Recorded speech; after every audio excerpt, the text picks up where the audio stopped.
What's going on, everybody? What is going on? It is Monday, August 12th, 2024, and we are back with another stream here on the Torian Rain Reloaded channel. If you haven't done so already, please be sure to go ahead and hit that like button.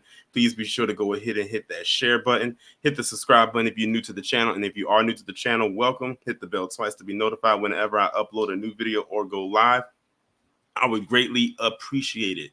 Shout out to all of the people over on who are members of the channel. Shout out to everybody over on Patreon, everyone over on Discord who send me stories. I greatly appreciate that.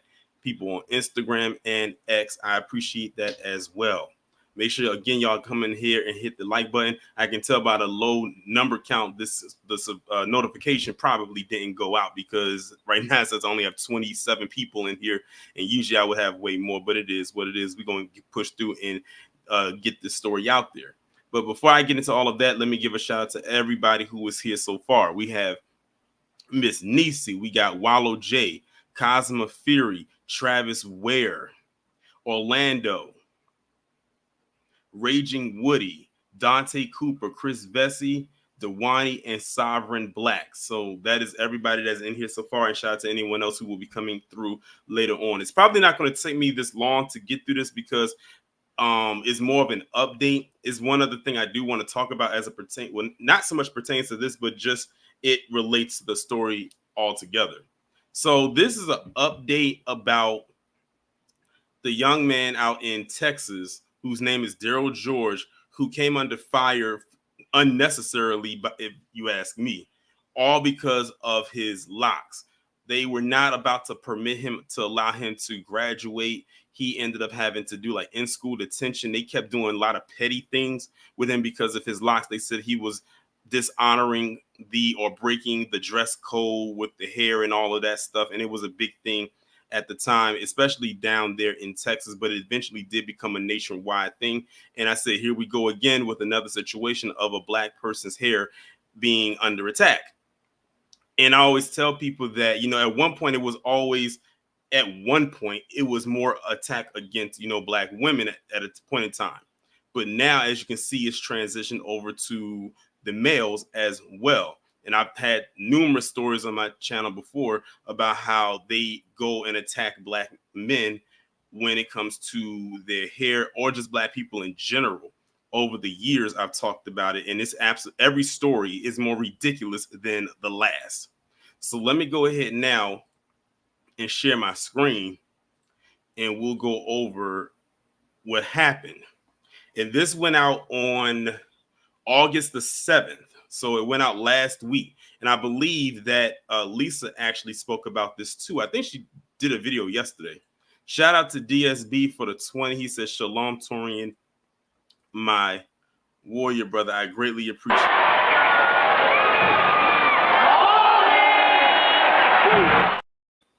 I appreciate the contribution. So we're going to go ahead now and go through this article that's on NPR. It's not a long article, but we can pretty much gauge what's going to come out of this. So it says, judge rules against majority of claims in black students' hair discrimination case. A federal judge has dismissed most of the claims in a lawsuit filed by a black Texas high school student who alleged that school officials had violated his civil rights by insisting he cut his hair to fit school policy. So it wasn't enough that his locks were long. And as you can see, as in this picture right here, he has them twisted up and he has them put up. So it's like, okay, now I'm not violating the rules because now they're above shoulder length or whatever length you claim you want them in. But now they take, because this is what I mean when I tell you they keep moving the goalposts. Because they said, even with your hair pulled up, we know your locks are still long. You didn't cut them or anything like that. We know that the length of your locks are still beyond what we want them to be, even with them up, and that's still a problem for us. And he wouldn't cut his hair all the way off. They wanted him to cut every lock out of his head. That's what they wanted. But one thing I'm very appreciative and very glad for him and his parents is that they didn't bend the knee and actually do it.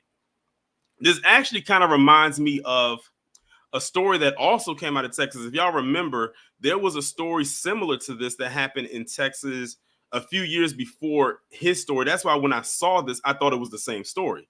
where it was another boy in high school and they wasn't about to let him walk from graduation. And on top of that, I believe the boy was valedictorian and they didn't want to let him walk because of his locks. They literally waited until the day to try to pull this crap. And he ended up not being able to walk with the rest of his class, and he couldn't even give his valedictorian speech. Like, they completely embarrassed him. He eventually did get his diploma. They mailed it to him. It became a big deal because it ended up getting picked up by lamestream media. He even went on to Ellen, her show. So that shows you how a while ago it was, because Ellen's show has been off the air for about 3 years now.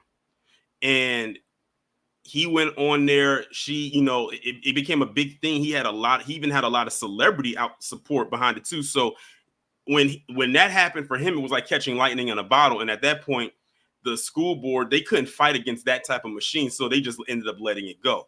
But him, on the other hand, he doesn't have that big support like that other kid did.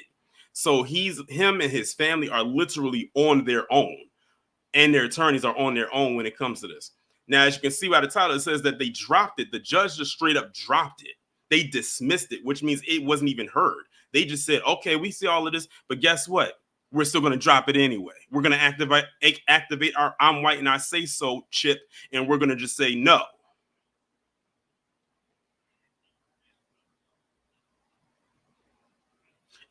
Iron Will, you just brought up another one. He says, just like that young brother who had to cut his locks to participate in a championship wrestling match.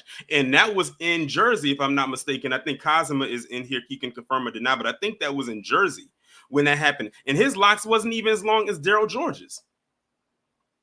His locks were like, he looked like he just started growing his locks. He looked like he was still in the starter phase or the baby phase of his locks. They weren't that, his locks weren't even touching his shoulders. And they had a problem with that. And right before the match, they not only did they make him cut his locks, it's the fact that they did it publicly. And then they gave the scissors to this white woman, and she sat right there and cut every lock out of this boy's head while he was stood there in shame. Listen, I would not have even wrestled. I would have walked out. I would have forfeited the match in protest just because.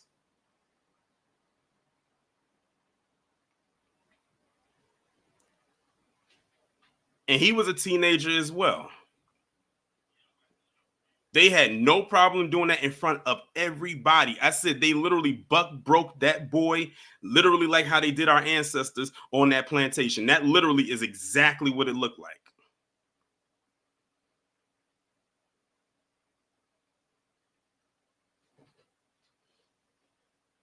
But let me continue.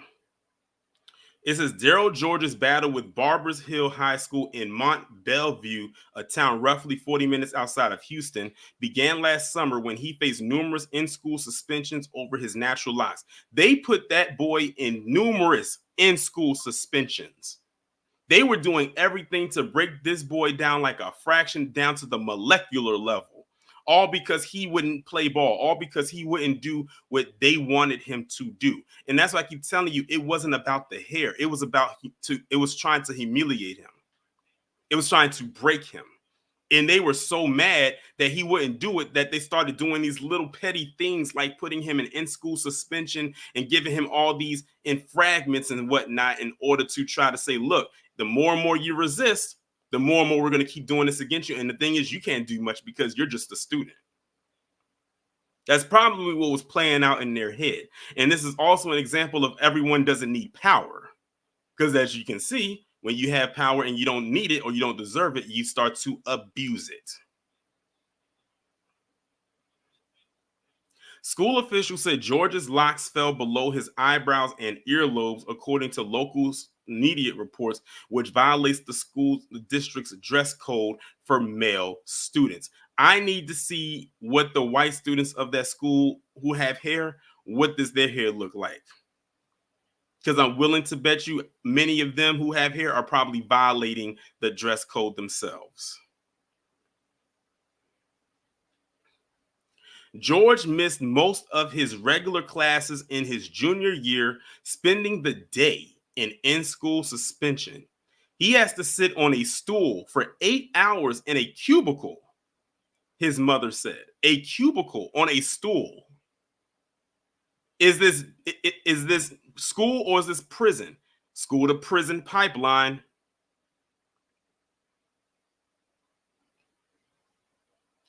That's very uncomfortable. Every day he'd come home, say his back hurts because he has to sit on a stool.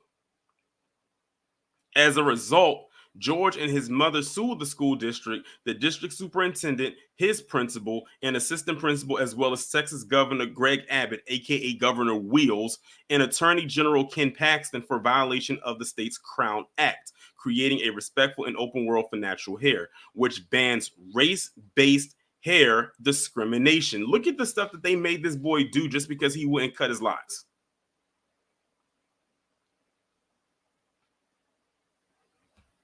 George was initially suspended just a day before the Texas law went into effect statewide on September 1st of last year. If that's not some bullshit. So it's like they knew that law was getting ready to take effect, and they decided, you know what, let's go ahead and string this along up until the day before. That way, we'll be in the clear, and they can't say, oh, we were violating anything. So for those of y'all talking about who mentioned the Crown Act, that's what happened. It didn't go into effect until they suspended him right before the Crown Act took effect. That way they can say we didn't violate anything. That was very strategic.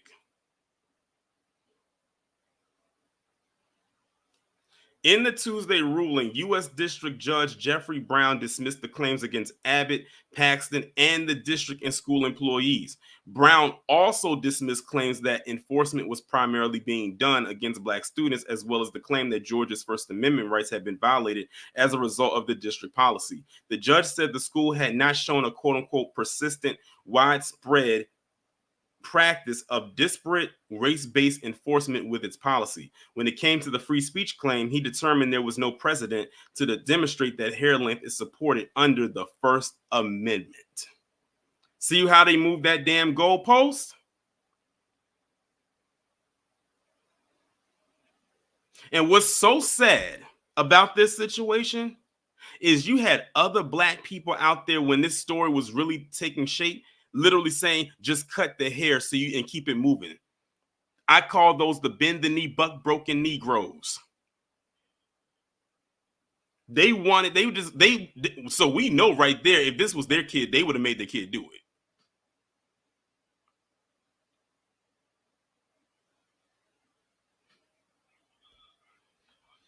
I think that's probably what pissed me off the most when I saw those comments.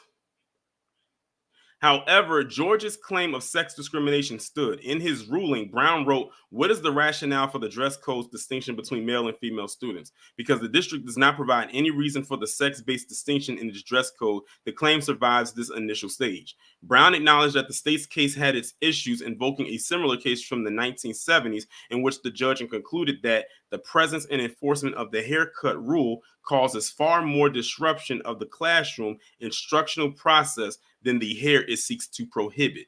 Brown wrote, "Regrettably, so too here."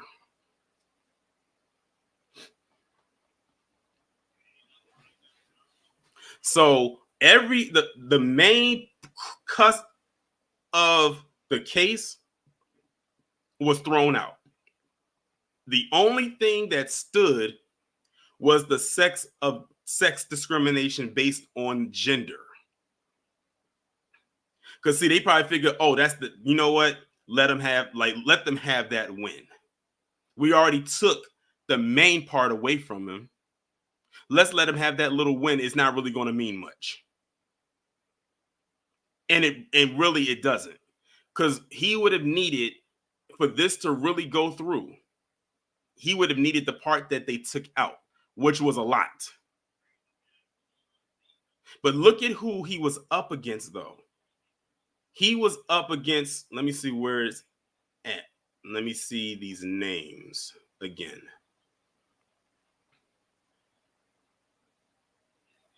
He was up against the school district, the district superintendent, his principal, and assistant principal, and as well as Greg Abbott and the attorney general.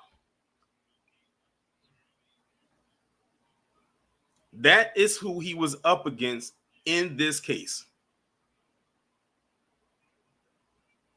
And all at the same time. It's not like it was a one by one on one type of thing. He had that was his barrier. He practically was up against the state of Texas. And all they let go through was the claim of sex discrimination.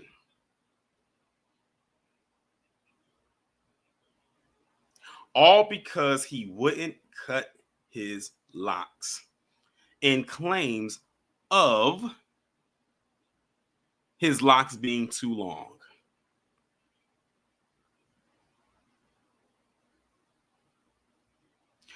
Listen to me when I say this. When I tell you they are their clan ancestors. Johnny said, well, this was a state case. This was a state case, Johnny. This was the state of Texas. This wasn't a federal case. This was a state case. This was the state of Texas that Daryl George and his family was up against. And like I said, I've talked about so many stories on my channel when it came to black people and their hair over the years. And every last one of them is petty, petty, petty, and steeped in anti-blackness. This is why you have certain black people that will have hate for themselves because they can't express themselves naturally because of crap like this.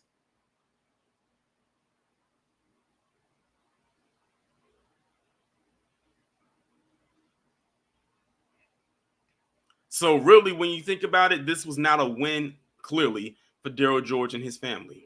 Wow, they allowed the claims of sex discrimination to stick. Okay. That's like a misdemeanor. That's like getting a misdemeanor win over a felony win.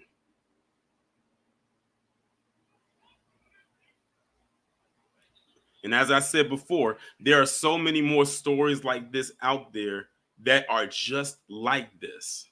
Some never go to court, but there are still stories out there. I think one of the more wildest stories I remember was one that I talked about, I think, on my original channel, my original Tori and Rain channel, where it was this little black boy, had to be around 5 or 6. He was a little boy. And he was in school and he had like the low kind of like a low fade, like a low kind of high top fade a little bit. And maybe it wasn't a fade, maybe it was a low cut. And anyway, the little boy had a part in his head. Now we all know, as black men who grew up, as little black boys, especially in the 80s and 90s, how popular the part was. Well, anyway, this little boy had a part in his head, and the part started like from the taper, and it went kind of halfway to the back of his head. Do you know that they actually kicked that boy out of school? Not like expelled him or anything like that, but like they put him out because they tried to say he had a gang-related haircut.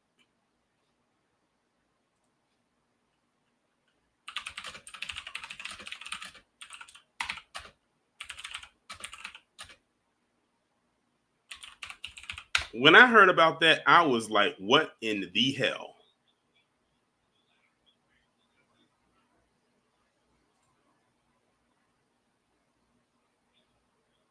I'm trying to see if I can find it.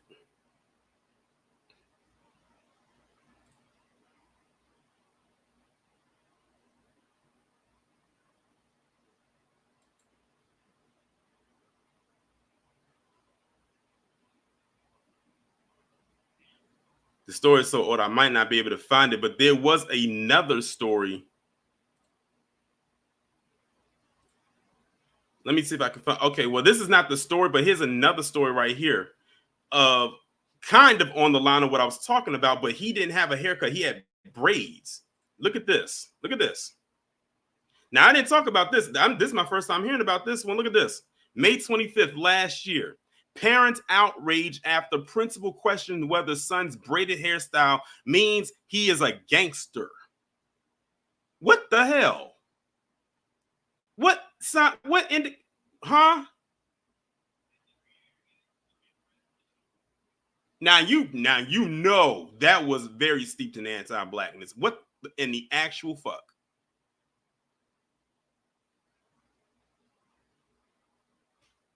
I couldn't find the story that I was talking about, but I came across this one. Are you serious? So cornrows now is indicative of someone being a gangster.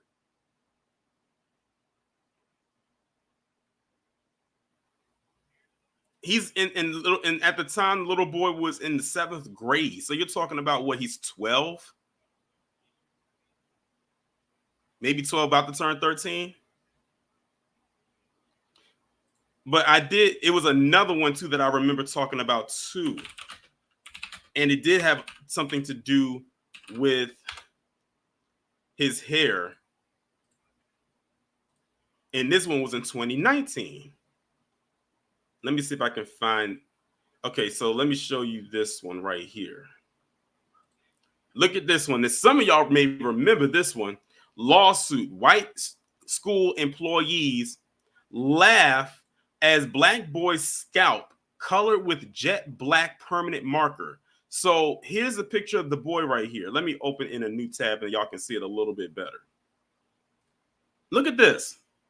Now you can see the little black boy. He has a part in his head. See, there's the part right here. It looks like an M or some kind of design. They were so threatened by that part, that design, that one of the PC teachers took a permanent black marker and marked into the part as if this was a goddamn coloring book. Y'all see it? It's like right here. That's where they put it at.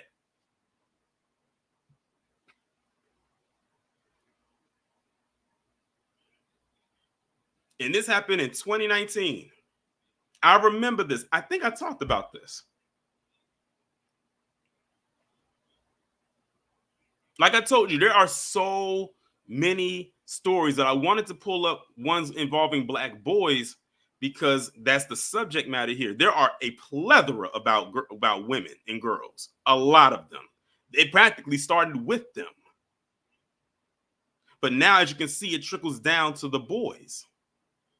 I keep telling y'all, it's not about the hair. The reason why I say that is because look at the lengths they will go. Like, who does that? Then in the last one, he says that the Braids, they thought he was a gangster.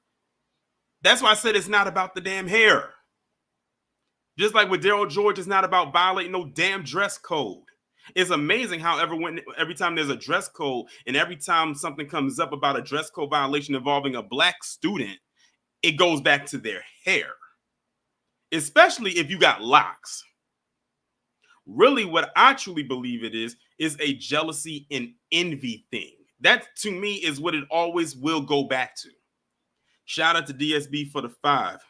He says, facts and truth is speaking, family. I greatly appreciate it. You ain't got to be a dope boy to have money. I appreciate it. Listen, I keep telling people, it's not our fault. We are the trendsetters of the world. I've been saying that forever. And I'm going to stand firmly on that too. Because we just are. It just is what it is. Look at how they were acting when it came to the Olympics.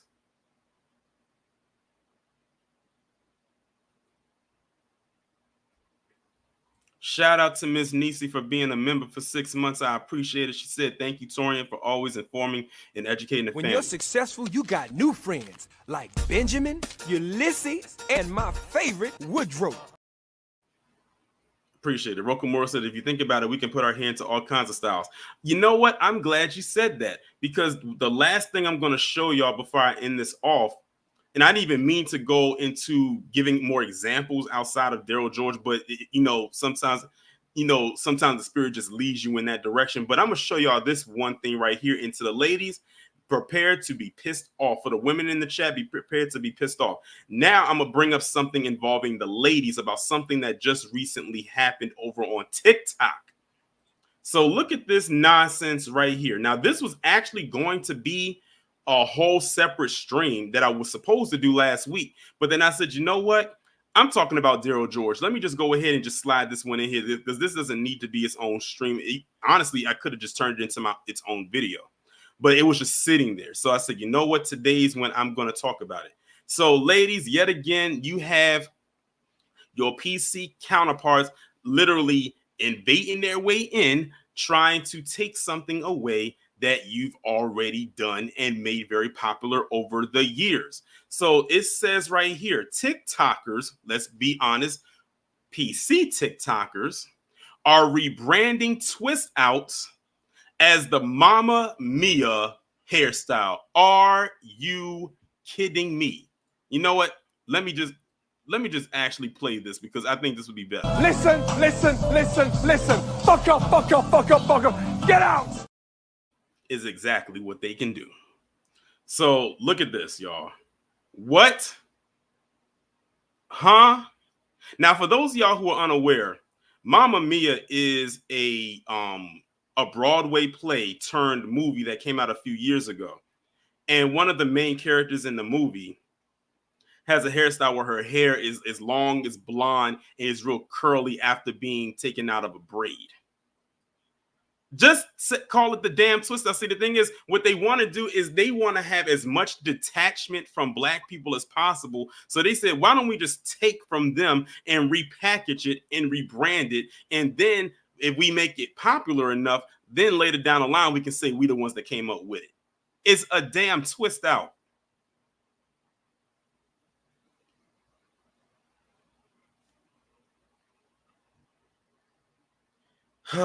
And this article was posted on July 18th, so that lets you know how long I've been sitting on this story.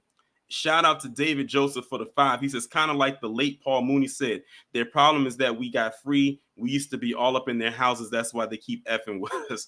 I appreciate it. What can I say for you?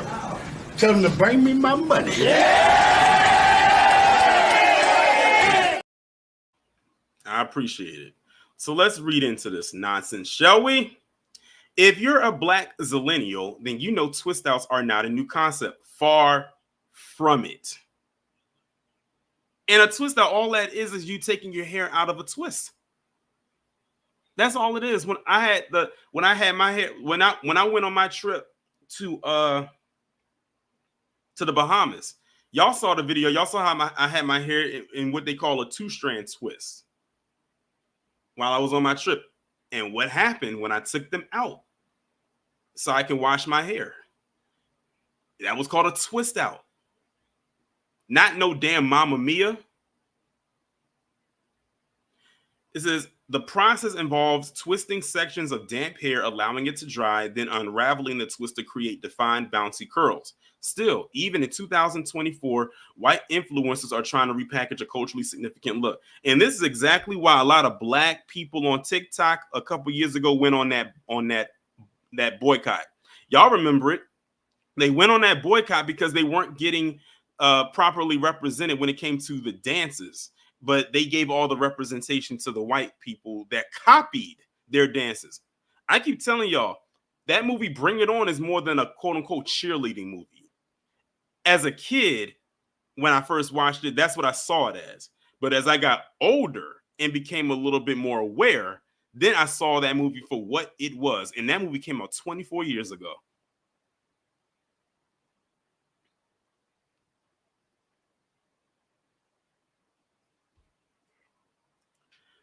And also going back to the whole breaking thing that they had at the Olympics. And I'm going to probably do a whole stream about that one, especially that Australian woman. Oh, man, the memes, the jokes literally are flying off the rails on a global scale involving her. I'm probably going to talk about that in a stream. I just got to find a day to actually do it because I can't do it tomorrow because tomorrow's stream is going to be about something else. And then I can't do it on Wednesday or Thursday. And then Friday is going to be a different one. I might do it on Saturday, maybe.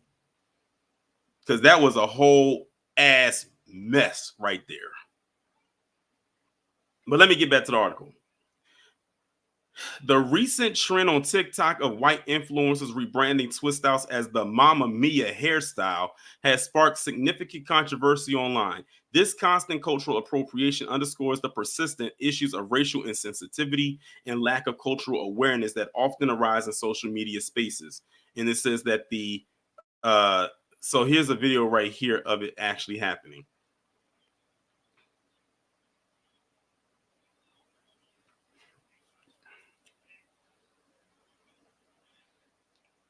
So she twisting her hair up. It's already damp, like they said, and now she's twisting it up, and then she's just going to unravel it. It's not called no damn Mama Mia hairstyle. It's called a damn twist out. What's going on, Tamika?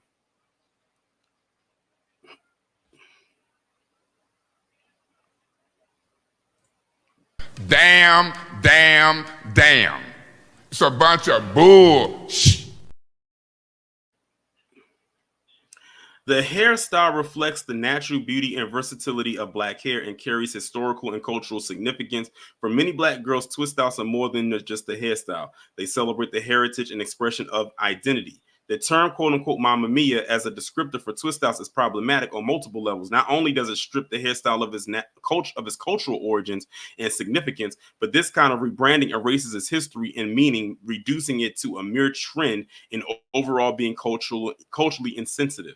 In this case, white TikTokers are commodifying and profiting from a hairstyle deeply rooted in Black culture without giving credit to its origins or understanding its significance, which at this point is nothing new, but continues to be disappointing that this is still occurring post-boxer braid era. Oh yeah, I remember that one.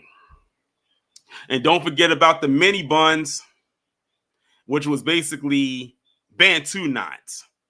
But Bantu knots was seen as ghetto on Black women. But then when you had that culture vulture Mark Jacobs coming out there and putting so-called mini buns on white women and blonde hair, now it's seen as edgy. It's seen as trendy. I remember that. I know y'all remember that too.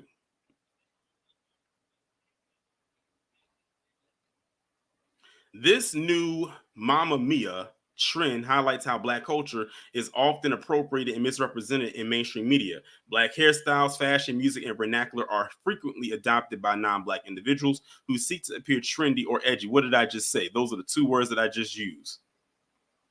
However, these same cultural elements are often stigmatized or devalued when worn or practiced by Black people. This double standard is harmful and perpetuates systemic racism and cultural exploitation. The backlash bubbling on TikTok includes criticism that this is just not about the misnaming of a hairstyle, but about the broader disrespect and lack of recognition for Black culture and history. Influencers, particularly those with large platforms, are responsible for educating themselves about the cultural practices they engage with and giving credit where it's due. Well, here's the thing. None of them ever are going to educate themselves. And then what they'll do is they'll expect you to educate them about it. And guess what? Even if you do, they're still going to go back and do the same things they've been doing. So it's like, why even bother?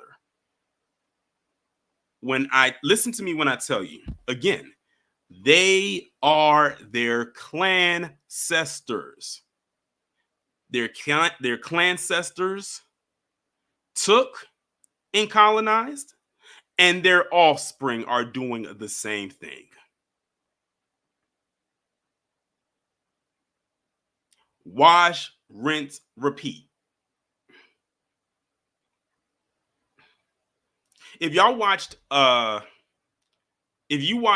don't know how many of y'all watched Professor Black Truth's Sunday address that he did last night about the breaking.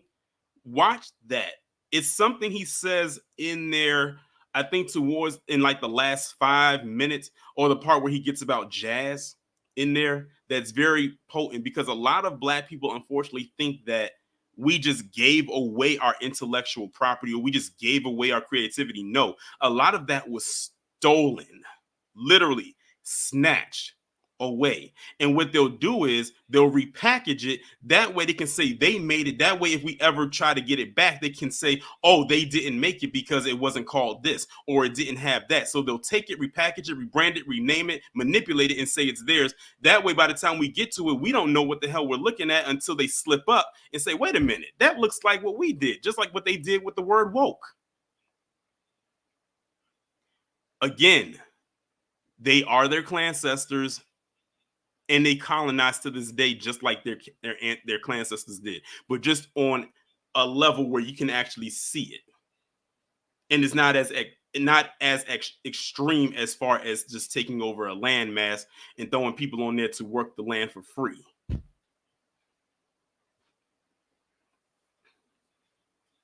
Also, be mindful of the video that I'm gonna have coming up soon about the update involving these Black farmers and the verbiage that they used. as it pertains to the money that they're receiving. This incident reminds us of the importance of cultural sensitivity and respect. It highlights the need for ongoing conversations about cultural appropriation and its impact on marginalized communities. Social media platforms like TikTok have the potential to be powerful tools for cultural exchange and education, but only if users approach them with respect and awareness. The rebranding of twist outs as Mamma Mia hairstyles by white TikTok users is a clear example of the erasing of the cultural significance of a cherished Black hairstyle. It reflects the need for greater cultural awareness, respect, and education in the digital age. And that is the whole article right there. Now, the reason why I brought this article up alongside Daryl George is because you have a Black boy, a Black teenager who went through so much crap with his school system because he didn't want to cut his locks, something that's naturally growing out of his hair. And they're neat. Like, it's not like his hair, look at it. It's not like his hair is messy. Every picture that I've always seen him in, his hair was always nice. It was always well groomed. Not that it shouldn't matter, but I'll just throw that in for contextual purposes. And they gave him so much shit about it to the point where if he was to drop out of school, I wouldn't even blame him, or go to another school, but they probably wouldn't take him because who knows? They probably say he's too controversial for him to come to our school. He literally, his schooling, his education got interrupted by some bullshit. Yet over here, you have white women that are literally trying to snatch a hairstyle that's been done by Black women forever. And they're going to try to give them credit for it again.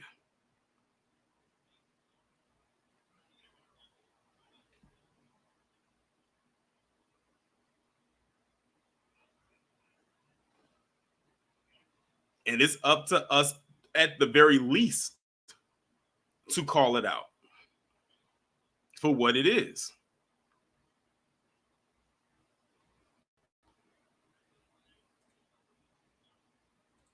But anyway, y'all, that's going to bring this stream to a close. Like I told you, it wasn't going to be a long stream, but I'm glad I was able to stretch the stream out with all the other examples that I was able to pull up. But if y'all didn't catch the live, the playback will be here. Y'all can go ahead and catch that. Tomorrow, of course, there will be a 12 p.m. premiere video. It's going to be clipped from the stream that I recently did about Sean Grayson, which was last week, talking about who the actual villain is of that story, or at least the main villain of that story is. So be on the lookout for that. And tomorrow's live, which is also going to be at the same time as today, and it's probably going to be a little bit longer than this one, is going to be the Jordan Childs controversy with her medal. So we're going to talk about that tomorrow. Shout out to John Guillory for the 20. He says, be one. I appreciate happy dance. Where them dollars at? Where them dollars at? Where them dollars at? I appreciate it. So that's going to be the two video, or the one video and the one live tomorrow. So make sure to be here for that. And with that being said, everybody, y'all enjoy the rest of your day. Shout out to the replay game. Shout out to the mods, everybody, all of that good stuff. And I will talk to you all in the next one. Be safe and be well.